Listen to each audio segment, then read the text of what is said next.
الحمد لله رب العالمين والعاقبة للمتقين وعلى آله وأصحابه وأهل بيته وأولياء أمته وعلماء ملته أجمعين أما بعد فقد قال الله تبارك وتعالى في القرآن الكريم والفرقان الحميد أعوذ بالله من الشيطان الرجيم بسم الله الرحمن الرحيم قد جاءكم من الله نور وكتاب مبين سبحان اللہ صدق الله العلي العظيم وصدق رسوله النبي الكريم ونحن على ذلك لمن الشاهدين والشاكرين والذاكرين والحمد لله رب العالمين إن الله وملائكته يصلون على النبي يا أيها الذين آمنوا صلوا عليه وسلموا تسليما اللهم صل على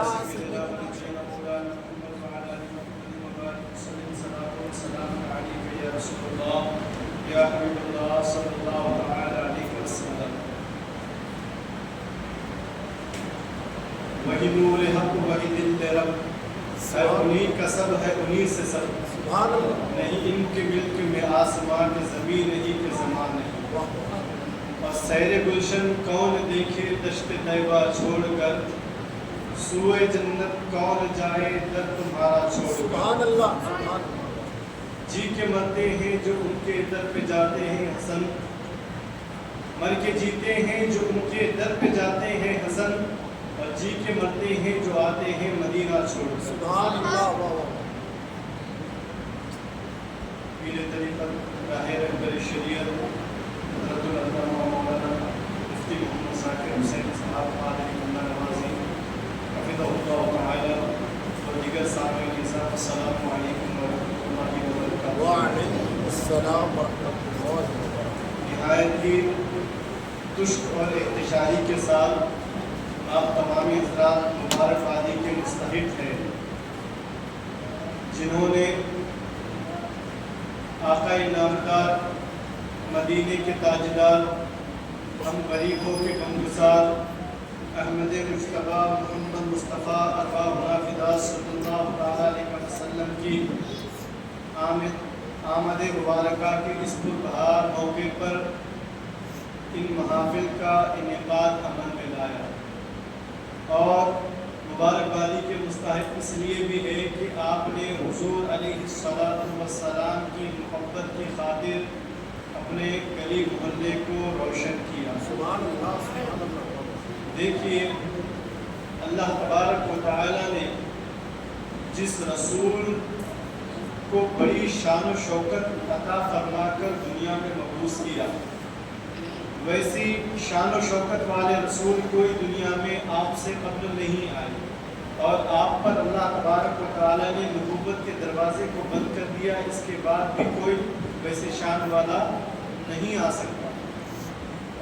میں یہ اس لیے کہہ رہا ہوں کہ میرا جو موضوع ہے وہ نور مصطفیٰ صلی اللہ تعالی علیہ وسلم ہے۔ سبحان اللہ سبحان اللہ اللہ تبارک و تعالی ہمیشہ سے ہے اور ہمیشہ رہے گا۔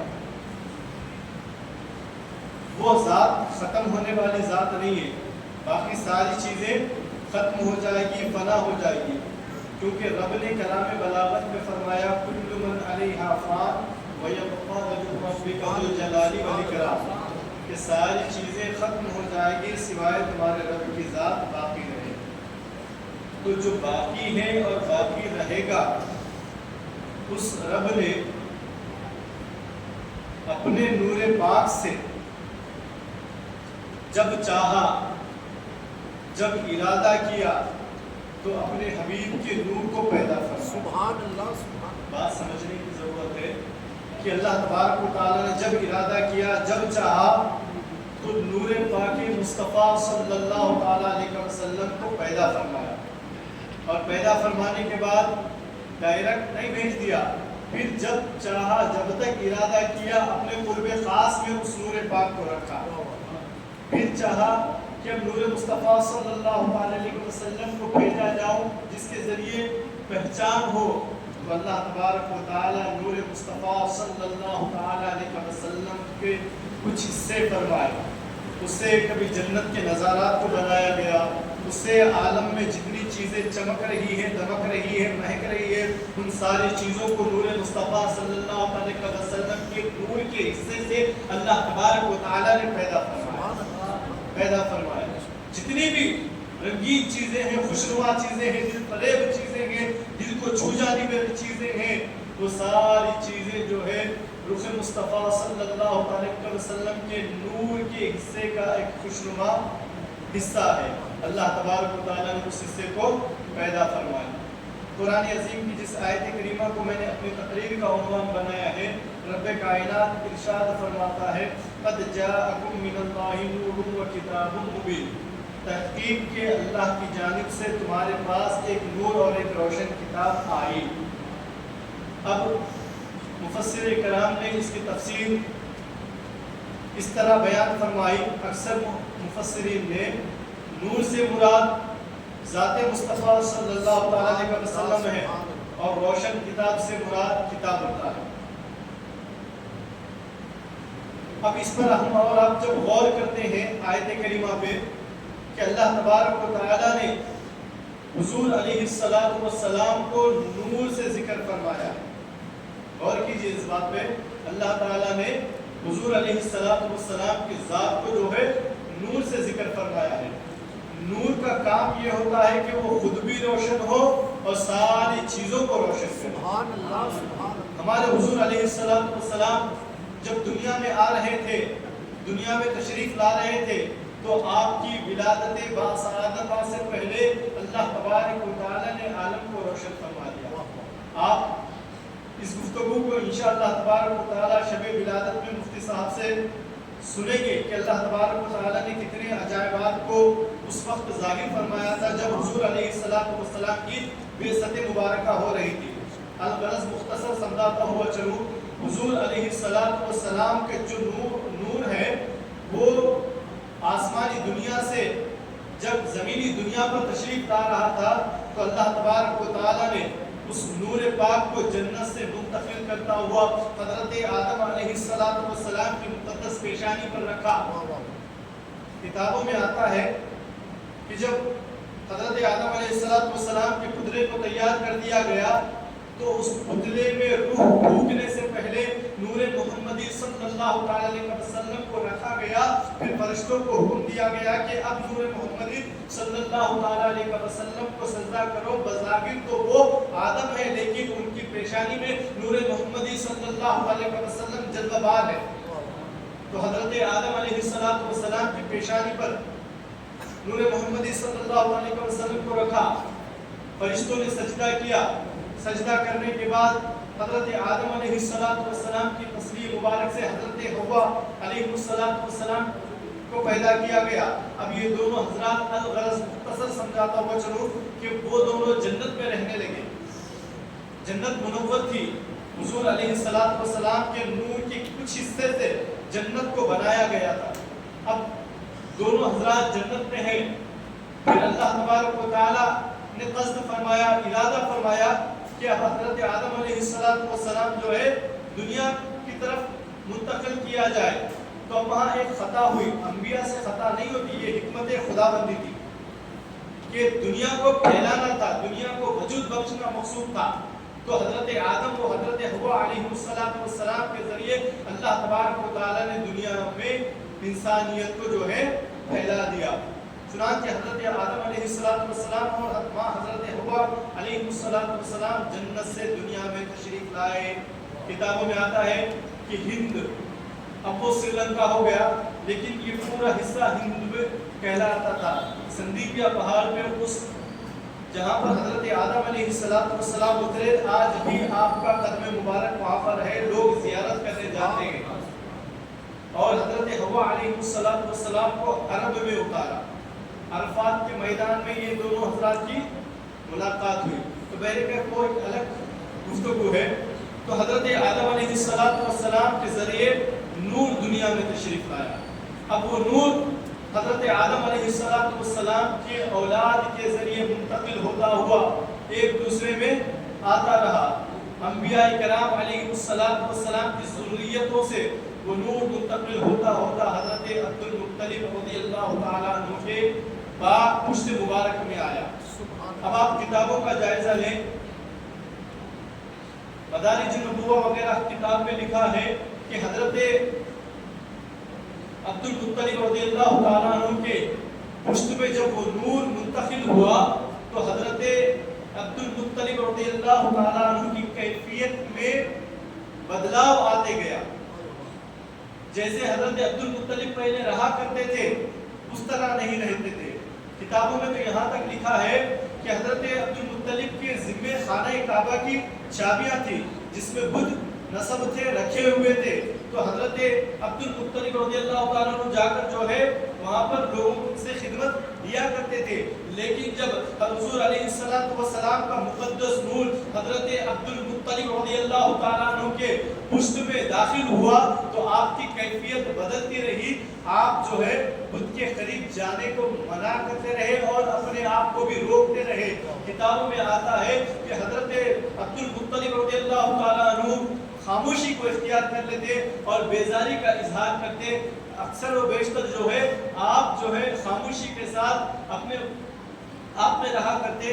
نور محمد صلی اللہ تعالیٰ علیہ وسلم جتنے دن حضرت عبد المطلب رضی اللہ تعالیٰ عنہ کے پشت میں رہی، حضرت عبد المطلب رضی اللہ تعالیٰ عنہ نے بتوں سے بیزاری کا ارادہ کیا اور اپنے گھر میں رہنے لگے. بازاروں میں بھی کم جایا کرتے تھے. خاموشی کو اپنا زیور بنا لیا تھا، خاموشی کو اپنا لباس بنا لیا تھا. لوگ آپ پر رشک کرنے لگتے تھے نور محمدی صلی اللہ علیہ وسلم کی برکت سے. سبحان اللہ سبحان. پھر وہ نور حضرت عبد المطلب رضی اللہ تعالیٰ عنہ سے منتقل ہو کر ہمارے حضور علیہ السلام کے والد بزرگوار حضرت عبداللہ رضی اللہ تعالیٰ عنہ کے پشت مبارک میں آیا. کتابوں میں آتا ہے، اسی مدارج النبوہ کے صفحے پہ لکھا ہے کہ حضرت عبد المطلب رضی اللہ تعالیٰ عنہ کے پشت میں جب وہ نور داخل ہوا تو حضرت عبد المطلب جس راستے سے گزرتے تھے، جس جگہ سے گزرتے تھے، لوگ آپ کے استقبال کے لیے کھڑے ہو جایا کرتے تھے. آپ کو دیکھ کر لوگ فخر محسوس کرتے تھے. آپ کی پیشانی چمکا کرتی تھی، آپ کا چہرہ چمکا کرتا تھا، حتیٰ کہ لباس کے اندر جو تن تھا، جو بدن تھا، وہ بھی چمکا کرتا تھا. اس کی وجہ یہ تھی کہ نور محمدی صلی اللہ علیہ وسلم جو ہے حضرت عبد المطلب سے حضرت عبداللہ کی پشت میں آ چکا تھا. اب وہی نور مبارک صلی اللہ علیہ وسلم حضرت عبداللہ سے حضرت آمینہ سلام اللہ علیہا کے شکم انور میں منتقل ہوا. وہ شکم میں منتقل ہو کر شکم میں رہا حتیٰ کہ ایام گزرتے گئے. پھر وہ جب وقت گزرا، وقت گزرنے کے بعد جس طرح عورتیں ولادت کا وقت متعین کر لیتی ہے، اسی طرح حضرت آمینہ رضی اللہ تعالیٰ عنہ نے بھی وقت کو ظاہر فرمایا. کتابوں میں آتا ہے کہ جو ساتھ والی عورتیں تھیں وہ حضرت آمینہ رضی اللہ تعالیٰ عنہ کے گھر میں آ گئی. ابھی حضور علیہ السلام کی ولادت ہونے والی تھی. اس سے قبل سارا حجرہ، سارا کمرہ جس میں حضرت آمینہ رضی اللہ تعالیٰ عنہ آرام کر رہی تھی، حضور علیہ السلام کی کچھ ہی ساعتوں میں، کچھ ہی منٹوں میں ولادت ہونے والی تھی. آپ کی ولادت مبارکہ سے قبل اللہ تبارک و تعالیٰ نے اس روم کو، اس کمرے کو منور فرما دیا. حضور علیہ السلام کے آنے سے قبل جو ہے اللہ تبارک و تعالیٰ نے اس چارپائی کو اور اس کے ارد گرد جو ہے روشنی کو داخل کر دیا. فقہاء کرام نے، مفسرین کرام نے اس روشنی کے سے مراد یہ بھی لی کہ حضور علیہ السلام کی جو آمد ہے، حضور علیہ السلام کی جو ولادت ہے، وہ کفر کو دور کرنے والی ہے. کفر کا اندھیرا حضور کی آمد سے دور ہو رہا ہے اور نور ایمان حضور کے نور سے جو ہے روشن ہونے والا ہے. کفر کے اندھیرے کو دور کیا جا رہا ہے اور نور ایمان لوگوں میں منتقل ہونے والا ہے.